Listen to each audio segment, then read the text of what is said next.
दिन भर की अहम खबर में स्वागत है आपका सिटीजन वाइस में। मैं हूं शब। आइए देखते हैं क्या है आज की अहम खबर। प्रधानमंत्री नरेंद्र मोदी के जिनके पास ज्यादा बच्चे हैं वाले बयान पर अब सियासी घमासान तेज हो गया है। विपक्ष की कई नेताओं ने मोदी पर मुसलमानों के अपमान का आरोप लगाया तो कहीं पीएम मोदी का बयान कांग्रेस पर निशाने की तरह आया। कांग्रेस ने पलटवार करते हुए पीएम मोदी पर झूठ बोलने और हिंदू मुसलमानों के बीच वोट डालने का आरोप भी लगा दिया। पार्टी ने प्रधानमंत्री के दावों को खारिज कर दिया और कहा है कि उनके घोषणा पत्र में ऐसा कोई वायदा नहीं है। दरअसल आपको बता दें कि रविवार यानी कि 21 अप्रैल को राजस्थान के बांसवाड़ा में एक रैली को संबोधित करते हुए पीएम मोदी ने धन पुनरावर्तित सर्वेक्षणवादी को लेकर कांग्रेस पर निशाना साधा। उन्होंने कहा था कि अगर पार्टी सत्ता में आई तो देश की संपत्ति घुसपैठियों और जिनके ज्यादा बच्चे हैं वो वितरित कर देगी। पीएम मोदी के इस बयान के बाद से विपक्ष उन पर हमलावर हो गई है। बता दें कि प्रधानमंत्री की टिप्पणी पर प्रतिक्रिया देते हुए कांग्रेस नेता राहुल गांधी ने कहा है कि प्रधानमंत्री विभिन्न मुद्दों से लोगों को भटकाने की कोशिश कर रहे हैं। वहीं एआईएम असदुद्दीन ओवैसी प्रमुख ने पीएम मोदी को वोट पाने के लिए मुसलमानों को दुर्व्यवहार करने का आरोप लगा दिया है और कहा है कि समुदाय को डराया जा रहा है जबकि उनके धन का इस्तेमाल दूसरों को समृद्ध करने के लिए किया जा रहा है। आइए पहले जानते हैं कि पीएम मोदी ने ऐसा क्या कह दिया है जिनके बयान से बवाल मच गया है। स्वार्थ और अवसरवादिता में घिरी कांग्रेस की हालत ऐसी हो गई है कि कांग्रेस का शाही परिवार आजादी के इतिहास में पहली बार होगा। और ये नोट करिए, आजादी के बाद इतने चुनाव हुए, पहली बार दिल्ली में कांग्रेस का जो शाही परिवार रहता है वो कांग्रेस को वोट नहीं देगा। अगर ये शाही परिवार कांग्रेस को वोट नहीं देता है तो आपसे वोट मांगने का उनको क्या हक है भाइयों। जहां इस शाही परिवार के लोग रहते हैं वहां कांग्रेस चुनाव ही नहीं लड़ रही है। पहली बार ऐसा हो रहा है। कांग्रेस की दुर्दशा कि उनका शाही परिवार खुद कांग्रेस को वोट नहीं कर पाएगा। इधर राजस्थान में क्या हो रहा है, हमारे यहां कांग्रेस के नेता घर घर जाकर के क्या कह रहे हैं, कांग्रेस को वोट मत दो।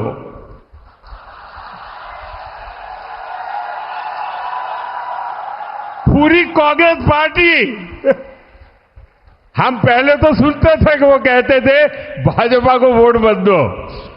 यहां पर पूरी कांग्रेस पार्टी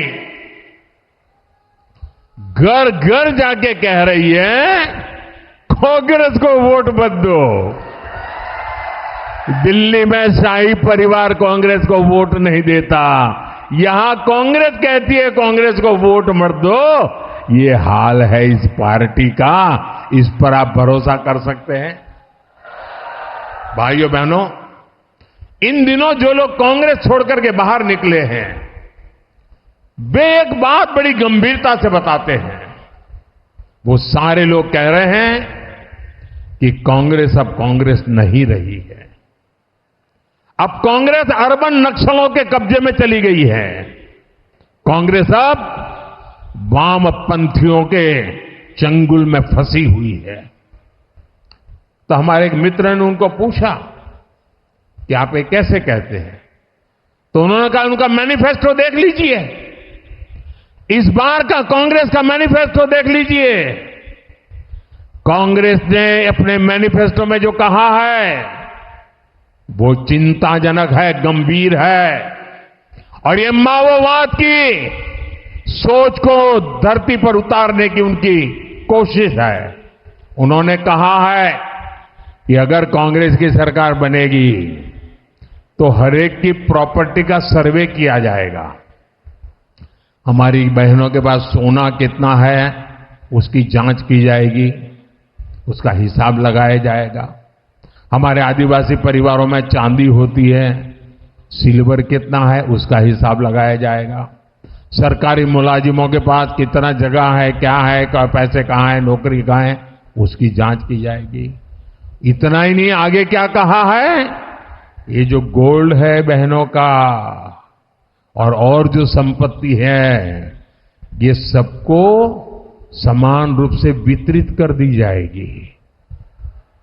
क्या ये आपको मंजूर है? क्या आपकी संपत्ति सरकार को हड़पने का अधिकार है? क्या आपकी संपत्ति को, आपने मेहनत करके कमाई हुई संपत्ति को सरकार को ऐंठने का अधिकार है? क्या उस संपत्ति को मेरी माताओं बहनों की जिंदगी में सोना वो सिर्फ शो करने के लिए नहीं होता है, उसके स्वाभिमान से जुड़ा हुआ है। उसका मंगलसूत्र वो एक सोने का कीमत का मुद्दा नहीं है, उसके जीवन के सपनों से जुड़ा हुआ है। तुम उसे छीनने की बात कर रहे हो अपने मैनिफेस्टो में।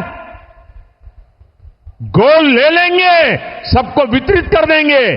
और पहले जब उनकी सरकार थी, उन्होंने कहा था कि देश की संपत्ति पर पहला अधिकार मुसलमानों का है। इसका मतलब ये संपत्ति इकट्ठी करके किसको बांटेंगे? जिनके ज्यादा बच्चे हैं उनको बांटेंगे।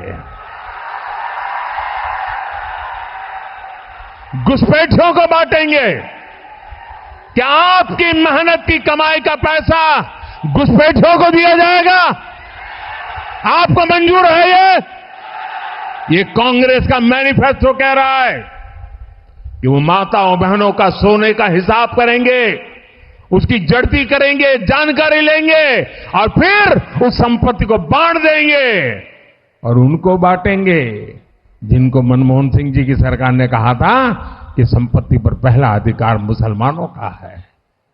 भाइयों बहनों, ये अर्बन नक्सल की सोच, मेरी माताओं बहनों, ये आपका मंगलसूत्र भी बचने नहीं देंगे। तो थी आज की अहम खबर। ऐसे ही ताजा खबरों की अपडेट के लिए जुड़े रहिए हमारे साथ सिटीजन वाइज पर। हमारे चैनल को लाइक, शेयर और सब्सक्राइब करना ना भूलें।